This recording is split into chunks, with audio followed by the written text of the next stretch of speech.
My name is Todd Hill. I am a case manager here at McCross, Danielle Workman. I'm a landscape construction foreman for 20 years.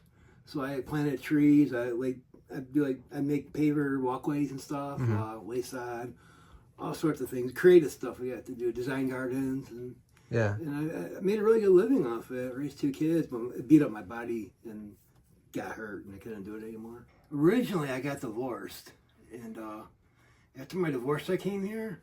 But then a good friend of mine, we got an apartment together over in 15 in Gratiot.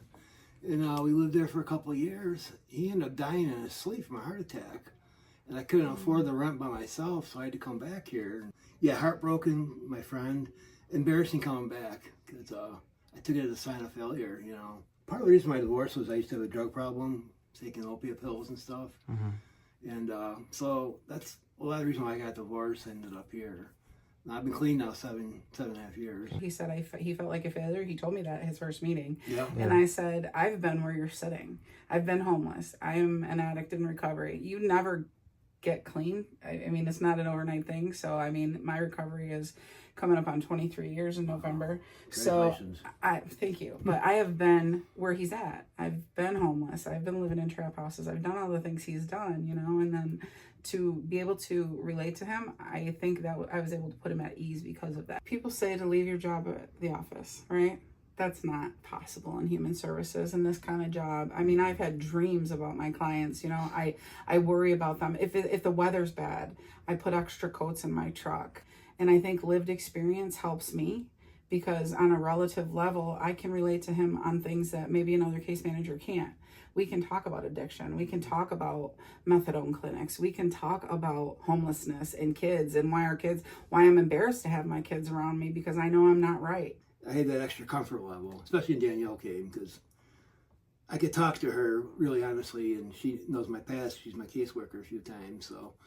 But even coming here to check in, I always felt comfortable because I knew I was in good hands and I knew I was loved, you know, and it made me feel good. It did. I got pulled from the Section 8. And I think when you got pulled, we both did a happy dance. Yeah, we did. And everybody in the office actually did. They're like, Todd. So, yeah, we were excited for you. I teared up that day. I did too. I teared up when I saw my lease. Oh, my gosh. Well, it's something they can't take. Yeah, nobody can take. Right. I remember when you got your voucher, the first thing you said to me was, I can have dinner with my son at my house and football games. Yes.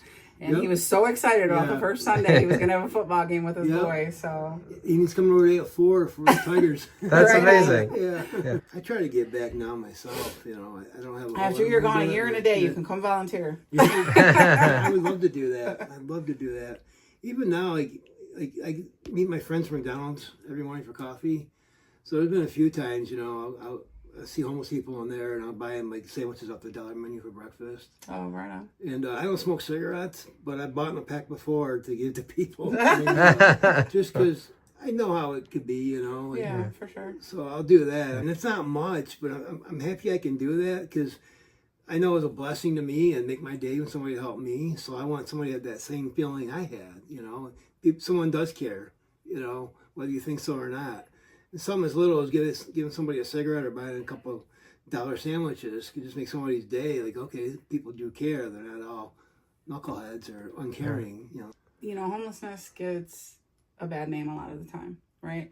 And even as case managers, we get brought down by the day-to-day of it sometimes. I mean, we're like, you aren't going to believe what happened today. But when we have just a true good story or a true good client, a truly good thing that happens to one of our clients, it makes it all worthwhile in a way that can't compare with the bad days.